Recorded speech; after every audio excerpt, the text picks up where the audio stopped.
किसी मुख्यमंत्री का गिरफ्तार हुआ हो, गिरफ्तारी हुई हो, मेरे संज्ञान में नहीं है। ये मुझे लगता है ये पहला घटना है और मुझे लगता है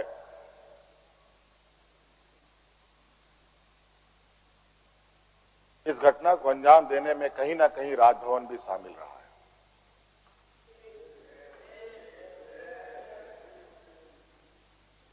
और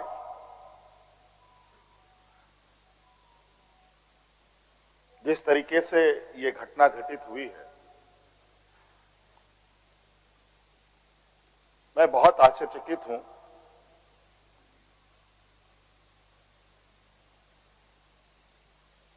इसलिए कि मैं एक आदिवासी वर्ग से आता हूं। नियम, कायदे, कानून की जानकारी का थोड़ा अभाव रहता है। बौद्धिक क्षमताएं अभी हमारे विपक्ष के बराबर हम लोगों की नहीं है, लेकिन सही गलत की समझ तो हर इंसान भी रखता है, हर जानवर भी रखता है।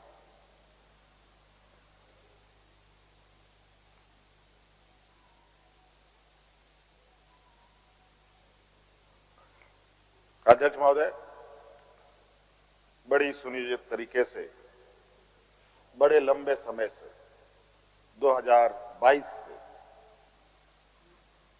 31 तारीख को दिए गए अंजाम की पटकथा लिखी जा रही थी। बड़े तरीके से उस पकवान को बहुत धीमी आंच में पकाया जा रहा था, लेकिन ये इनकी जो पकवान है ये पकने को तैयार नहीं थे। लेकिन इन प्रकार इन्होंने इस आधे अधूरे पकवान को अपने लिए परोसा और बड़ी सुनियोजित तरीके से मुझे अपनी गिरफ्त में लिया है।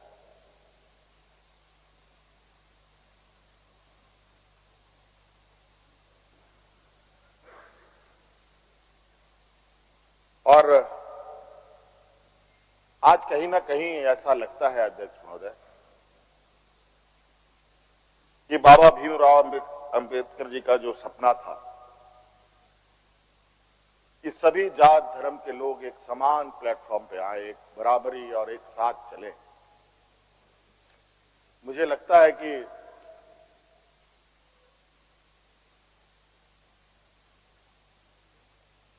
जिस तरीके से बाबा भीमराव अंबेडकर जी को भी अपना समाज छोड़कर बौद्ध धर्म अपनाना पड़ा, ऐसे ही आदिवासी दलितों के साथ भी आने वाला भविष्य में करने की तैयारी हो रही है।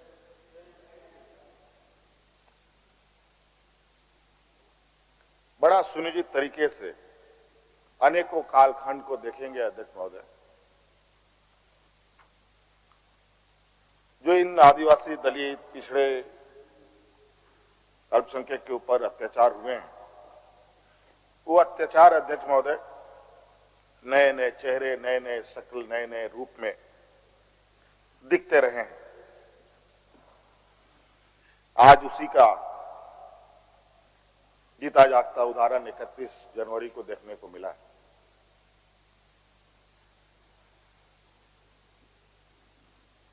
और आज कहीं ना कहीं इन वर्गों के प्रति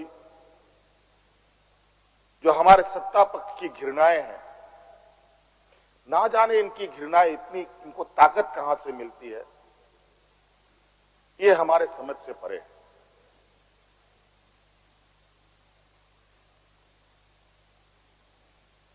इतनी घृणा, इतना द्वेष का के प्रति इनका आदिवासी दलितों के प्रति कि आपको इससे अंदाजा होगा कि इन्हीं के पाले हुए तंत्र ये कहते शर्माते नहीं कि जंगल में थे तो जंगल में ही इनको रहना चाहिए। हम जंगल से बाहर आ गए इनके बराबर बढ़ गए तो इनके कपड़े मैले होने लगते हैं। ये हमें अछूत दिखते हैं।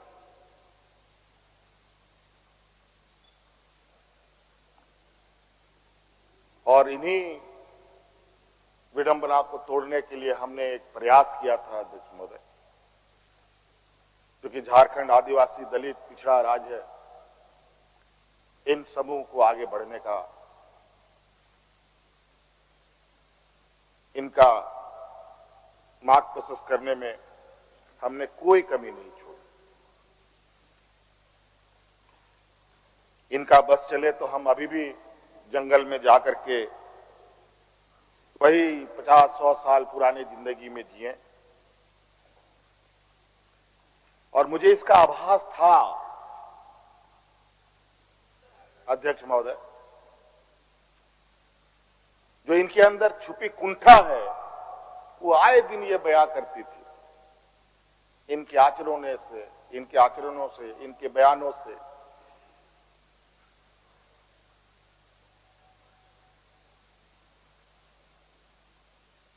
लेकिन हमने हार नहीं मानी है अध्यक्ष महोदय। इनको लगता है कि मुझे जेल के सलाखों के अंदर डालकर ये अपने मंसूबे में सफल हो जाएंगे। ये झारखंड है अध्यक्ष महोदय, ये देश का एक ऐसा राज्य है जहां हर कोने में आदिवासी दलित पिछड़े वर्गों से अनगिनत सिपाहियों ने अपनी कुर्बानी देकर यहां के आदिवासी दलितों की जान बचाई। देश आजादी के सपने भी ये लोग नहीं देखते थे अध्यक्ष महोदय, तब से झारखंड के आदिवासी अपनी हक अधिकार की लड़ाई लड़ रहे। ये तो बहुत बाद में आए, लेकिन बौद्धिक संपन्नता, आर्थिक संपन्नता, आज तक इन लोगों ने देश का गांधी टोपी नहीं पहना अध्यक्ष महोदय।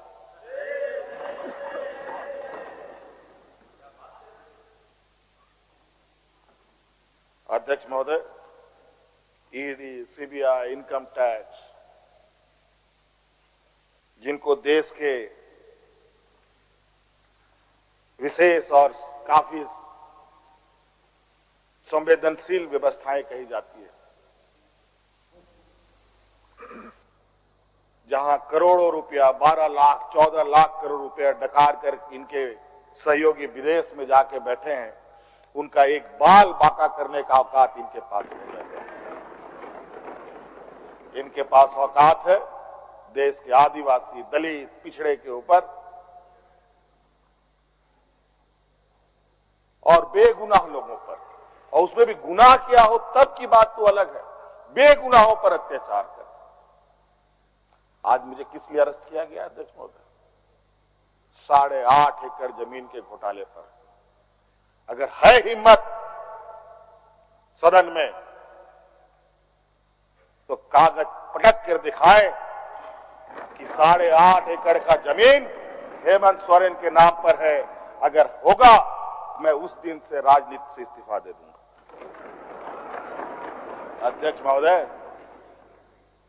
जब राजनीतिक रूप से ये नहीं सकते हैं तो ऐसे ही बैकडोर से हमला करते हैं, पीठ पर हमला करते हैं। अध्यक्ष महोदय, मैं आंसू नहीं बहाऊं,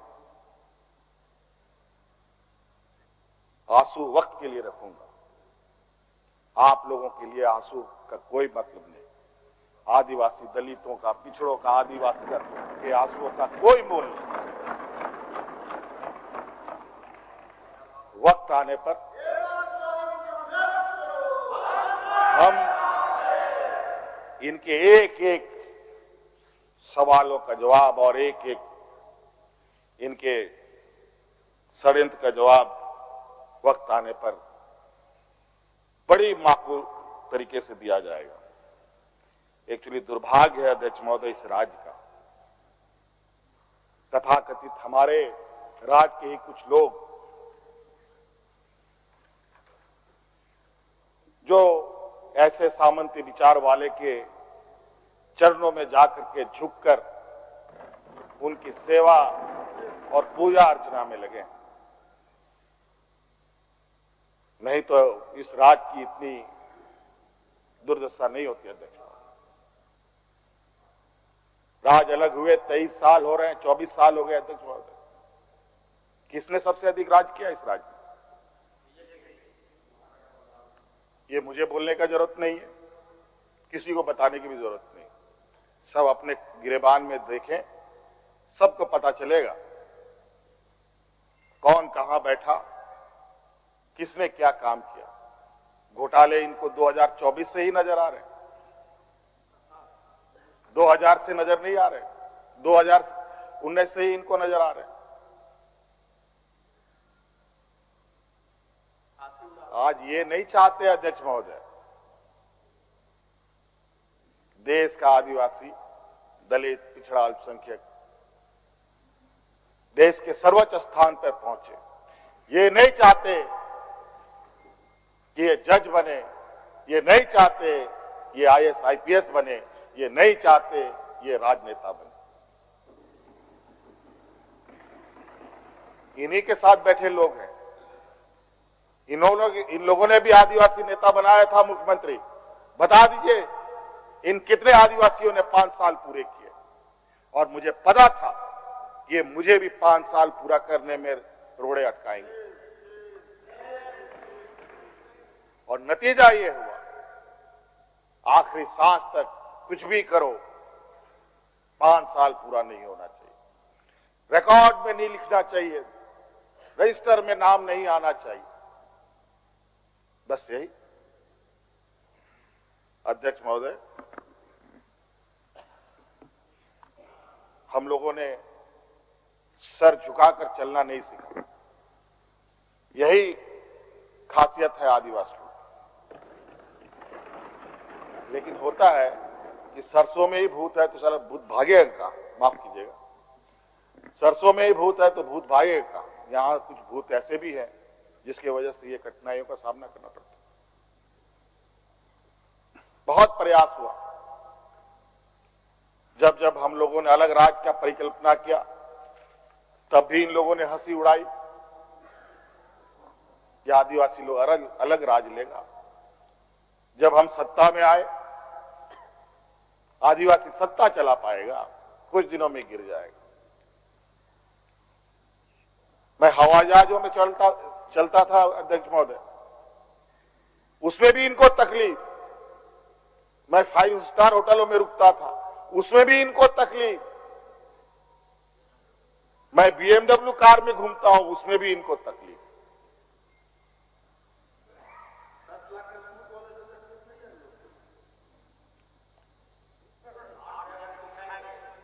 क्या कहावत है कि हम करें तो गुनाह, ये करें तो क्या, यही कहावत है। खैर छोड़िए अध्यक्ष महोदय, बड़ा विचित्र स्थिति है।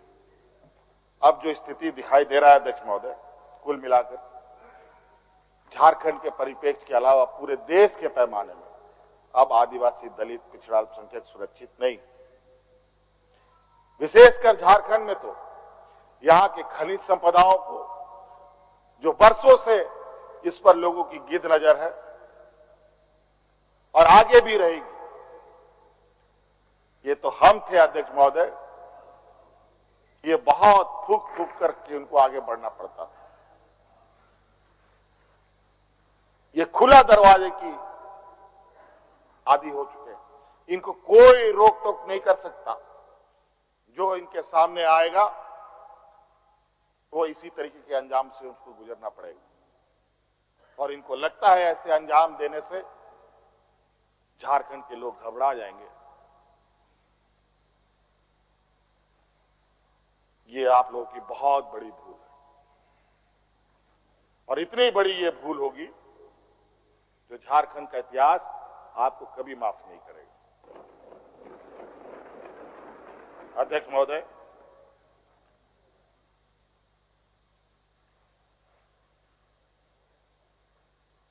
आज जो षड्यंत्र का पैमाना है वो इस कदर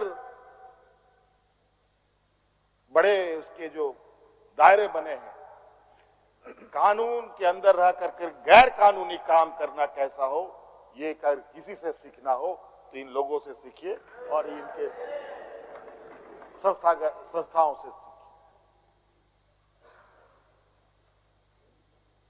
मैं तो कहता हूं, मैं फिर से कहता हूं कि आप लोग दस्तावेज लाइए सदन में, या आपने ईडी और सीबीआई को सपोर्ट कीजिए और कोर्ट में पेश करें।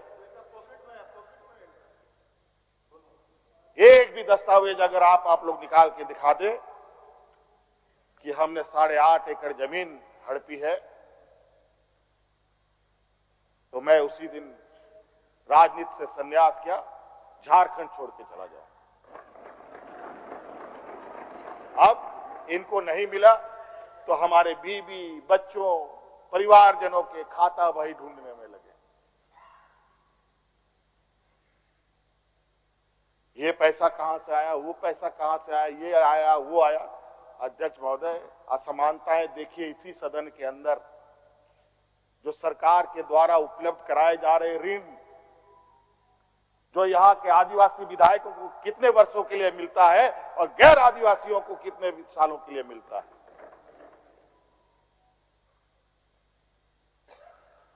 इस विषय पर गंभीरता से सोचने की आवश्यकता है। देखो, ये बहुत लंबी लड़ाई है। आज जिस तरीके से बड़ा मछली छोटा मछली को खा जाता है, सामाजिक व्यवस्था में भी यही कहानी है। एक बड़ी व्यवस्था छोटी व्यवस्था को खाने का हर बरकस प्रयास करती है। प्रभु राम का प्राण प्रतिष्ठा हुआ 22 जनवरी को। राम राज आ गया, पहला कदम बिहार पड़ा। बेचारा एक पिछड़ा वर्ग का व्यक्ति की क्या हद होगी आप जानते हैं। दूसरा कदम झारखंड पर पड़ा, एक आदिवासी मुख्यमंत्री को निकलने का प्रयास। क्योंकि इस आदिवासी मुख्यमंत्री के शरीर में हड्डियां कुछ अधिक है, इसलिए उस हड्डी को निकालने के लिए ईडी उसका डिसेक्शन करने में लगी हुई, ताकि हम कैसे इसको निकल जाए। लेकिन इतना आसान नहीं।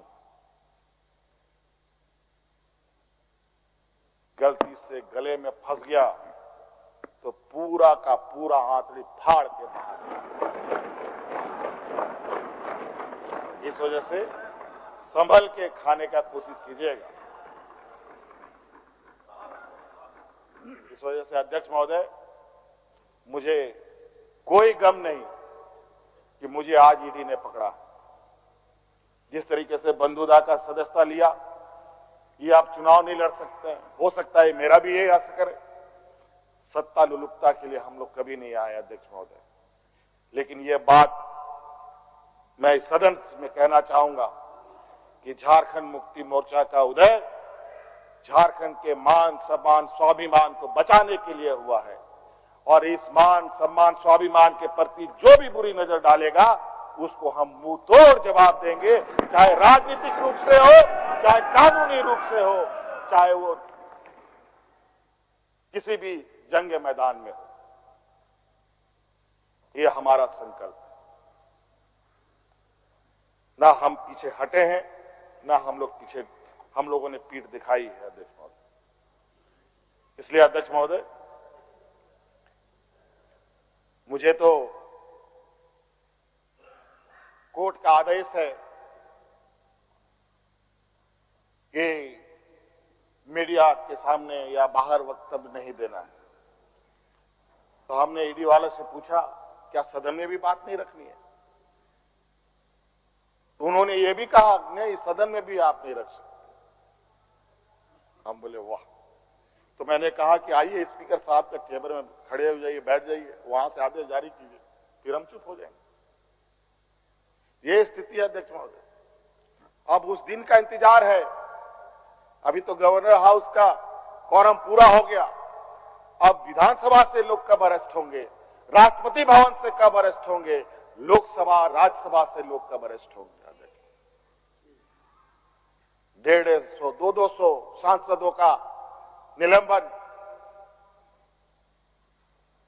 क्या अध्यक्ष महोदय ये इतिहास के सुनहरे अक्षरों में लिखा जाएगा अध्यक्ष महोदय? बड़ी विचित्र स्थिति देश में। और मैं ये कहना चाहूंगा अध्यक्ष महोदय, विशेषकर आदिवासी दलित पिछड़े भाइयों से, आप तैयार हो जाएं। अब शोषण की एक नई परिभाषा गढ़ने जा रही है। अगर अपने आप को आपने कमजोर किया तो आने वाली पीढ़ी कभी माफ नहीं करेगी। तो अध्यक्ष महोदय, राज्यपाल महोदय आए और 32 पेज का इन्होंने अभिभाषण पढ़ा। हम लोग लाख चिल्लाते रहे, अध्यक्ष महोदय अभिभाषण पढ़ के क्या होगा जब देश में लोकतंत्र ही नहीं बचेगा। आज हर चीज पिछले दरवाजे से हो रहा है।